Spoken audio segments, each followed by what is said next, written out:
The American wastes were silent, with a deceitful peace mending everyone's mind. But on the horizon stood a war that was about to be unleashed between Caesar and the hangdogs to the north.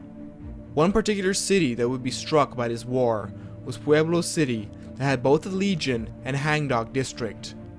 The hangdogs were a tribal cult who were no more brutal than your average tribe in the wastes these days.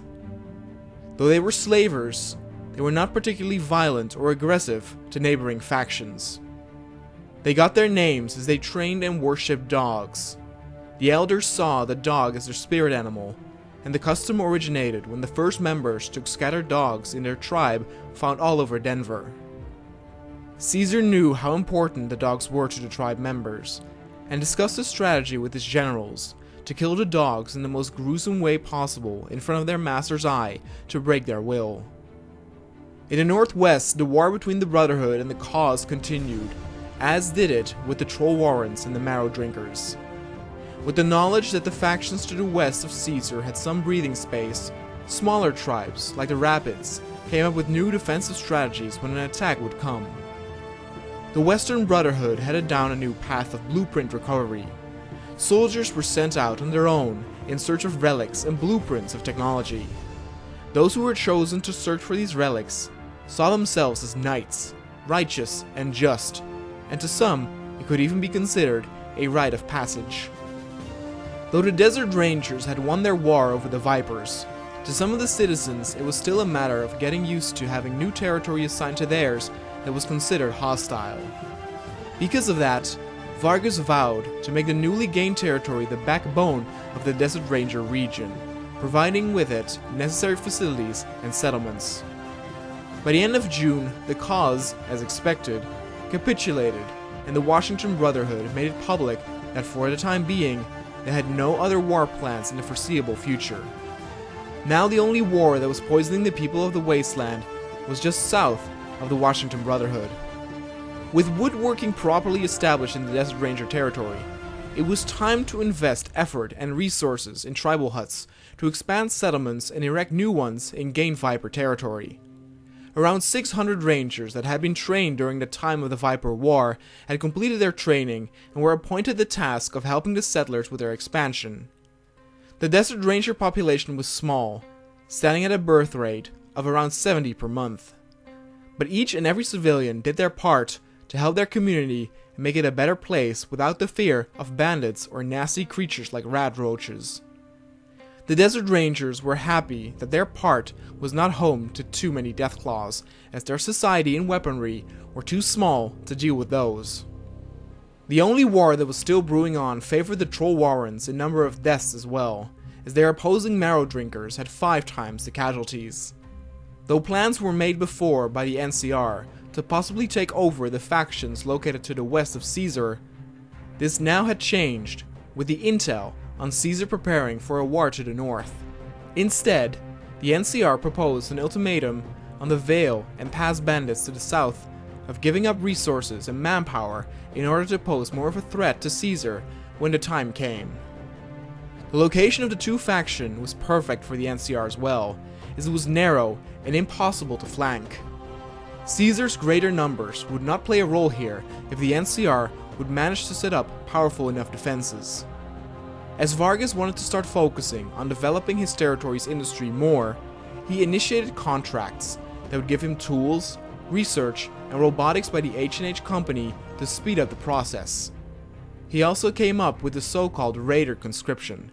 Though there was some resistance by some of his community members, much like the prisoners and the Vipers, Vargas saw some good in the various Raider gangs roaming the wastes. Though crimes like killing and rape would not be forgiven, petty crimes like stealing, as long as it wasn't too much, could be forgiven if the Raiders would work for the Rangers. In return, they would get a roof under their head to keep them dry, a bed to sleep on, and warm food to keep their stomachs filled. Though not all Raiders obviously would call to his aid, there were those who were sick of roaming around senselessly and would even protect the citizens against their former Raider gang members. By the end of July, the final war was finally over, with the Troll Warrens being victorious. But the Troll Warrens, a group of super mutants who lost their city to the cause, were greedy, and wanted more territory for themselves after winning the war and growing a liking to the taste of blood and fear. They were already preparing for a war with the neighboring Rib Breakers. For the moment, no wars at all were fought across all territories, but unfortunately, this would only last a fleeting moment. It was a rare occasion in the Wastes, but one that was cherished by the citizens of peaceful factions. The NCR at this time was preparing for a war with both the Veil and Pass bandits. Their ultimatum did not have the effect they wanted, as besides refusing the ultimatum, the two bandit groups created a faction of their own called the Phantasma Cartel. Leaders Guares and Pancho Villa were preparing for a clash as they incorporated slavers and doped raiders to strengthen their numbers by force. And in the first week of August, the silence of peace was broken as Caesar officially declared war on the hangdogs. Defenses were set up by both sides, and it proved difficult in the first weeks to sense any movement. Security Chief Wallace of the Vault City had done his preparation for the war with the Cyclops, but lay in wait at the moment for the right time. Currently, they were creating more buildings in the new gained territory by the Pale Folk and expanding their grand city. As the Knights of the Brotherhood were exploring and traversing the wastes, some of them came across old Viper combat logs. Though the Vipers were technologically inferior to the Brotherhood, nevertheless, there was some valuable information to be found there, and several members got tasked with deciphering the logs. In the second week of August, the Vault City finally invaded Cyclops territory to claim it for their own. Just as with the Pale Folk, the Cyclops would not stand a chance. In the first week of fighting, Caesar lost more of his men than his enemy. This mostly was due to their war dogs ripping his soldiers apart. A single soldier could stand against a hangdog war dog easily, but a pack of them would prove fatal to most. Though the newly chosen war chief of the Whitelags was supposed to be groomed to be Caesar's own war dog, instead he abandoned Caesar to rule on his own. Caesar sent in officials to talk to the tribe's elders to see if a new compromise could be made. And then, in the third week of August, the NCR declared war on the Phantasma Cartel. In a mere month, 3 new wars were unleashed upon the American rotten soil. As it would not take long before the Desert Rangers would get involved with another war as well, they started the production of new and improved weaponry for the soldiers.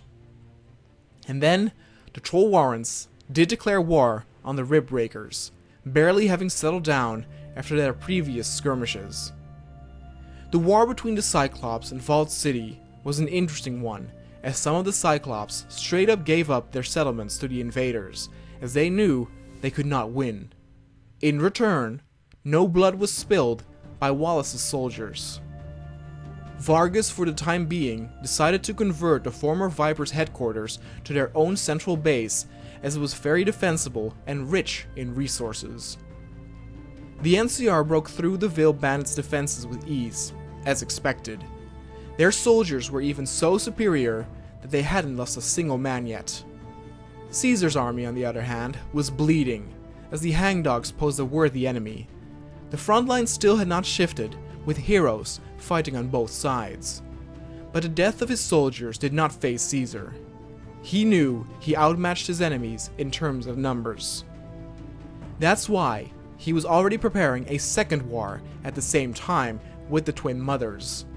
Some of his advisors advised against this, much to Caesar's dismay. He vowed to crucify them when Caesar stood victorious over both the hangdogs and the Twin Mothers at the same time. By now, the war involving the NCR had cost them the lives of 2 soldiers, which was astounding considering they killed over 450 bandits.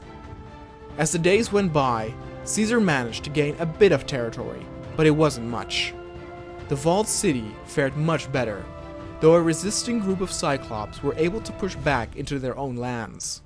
The Rib Breakers also seemed no match for the Troll Warrants, much like the Marrow Drinkers before them. Vargas had basic generators be installed in his area to supply the new settlements with necessary power. The counterforce sent by the Cyclops had been silenced by the Fault City, and at the end of September, Vargas greenlit the preparation for a war with the Jackals. Preparations would last 30 days, and the units would need to be moved into place, but war, once again, had her foot on the doorstep of the Desert Rangers.